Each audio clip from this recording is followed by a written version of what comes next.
If you're a graphic designer for a small school or a social media manager for a small athletic team, chances are you're probably starting at ground zero in terms of branding and how to run the social media. This was the case for me when I started working my freshman year for the Pitt State football team, and I'm going to tell you what I wish someone would have told me that allowed me to turn this into this and this into this. Just for a little bit of background on me, my name is Prince Miller. I am the creative director for both Pitt State football and women's basketball. My videos and graphics have both won awards and have been featured on Skull Sparks. So if you want to learn how to transform your team's graphics and social media, keep watching this video. The first thing you're going to want to do before you even touch Photoshop, Canva, or any other program is you're going to want to do your research. Do your research on the area, do your research on the team, the influence, all of that, because all of that will be important and it will be incorporated into what you design later on. Understanding your audience, understanding the area that you're promoting, and understanding the influence of your team are all things that you have to consider when you start designing these graphics. You have to find out what's important to not only the team, but the demographic that you're aiming for and the area that you're promoting to.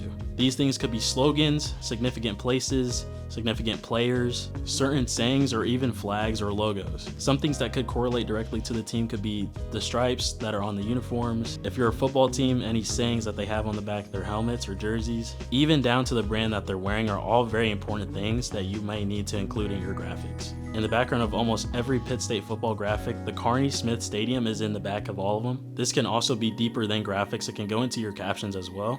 Again, using my example, we have 3 hashtags that we include in every single post, and all 3 of those are significant not only to the football team, but to the area and the school. Another example is Ohio State. Recently, they just dropped their heritage stripe, and on a lot of those posts, they have the heritage stripe on their graphics, or for their videos, they have it as their outro. And that's just an example of how the things that you study can create small details that you include in every graphic that slowly and slowly become constants the more you create.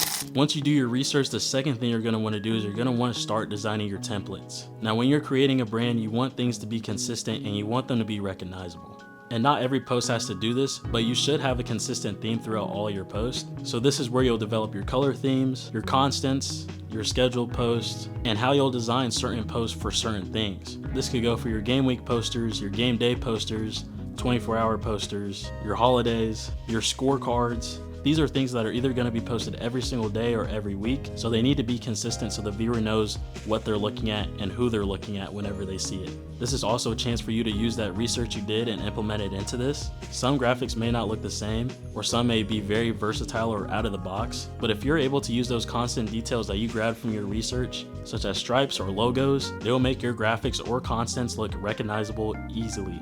And the third thing you're going to want to do is simply just stay consistent. You have to remember, if you're starting from ground zero or you're doing a complete rebrand, you have to realize that you're doing something completely new, and you may not see the results that you want directly in time. But the thing that I've learned in the past 2 years of working for these teams is that momentum creates discipline. And how do you create momentum? You stick to a routine, which is why you have those templates. The reason you made those templates was not only to create something recognizable for the viewers and for your target audience, but it was also to make it easier on you so that you could stick to a schedule and you could stay disciplined to create momentum to garner the results that you want. If you're able to build out a weekly schedule, you've already created so much momentum that you'll carry on to the next post and on to the next week. And the more days you keep stacking, the more momentum you'll have going on into the season. So simply just stick with it. During my freshman year, in the first 6 months of me running our social media, we had garnered over 16.3 million views, and that was just from me using my momentum and continuing to stack days. And in terms of followers on Instagram, we had gained over 5K. And that was just from stacking days and creating momentum each and every day through each scheduled post and each template that I created. The proof is in the pudding that the algorithm responds to consistency, and audiences will continue to show up if you continue to show up. Even if your graphics don't start at the best, you're gonna continue growing throughout the season. And if you keep showing up, the more you grow, the more the page will grow itself. And if you wanna get better at creating graphics, there's a link to my Patreon in the description. In the Patreon will be PSDs that you can buy that you can study and have editable layers. With these PSDs, you can poke, pry, study, and take elements from it and use it to help further your skills and hone in on your craft. But those are the 3 things that I wish someone would have told me when building up a sports brand from ground zero. If you made it to the end of this video, comment Gorillas4L. But anyways, that's all I have for today. I have nothing else for you guys. I hope this helped. I have nothing else for you guys. I don't know why you're still here.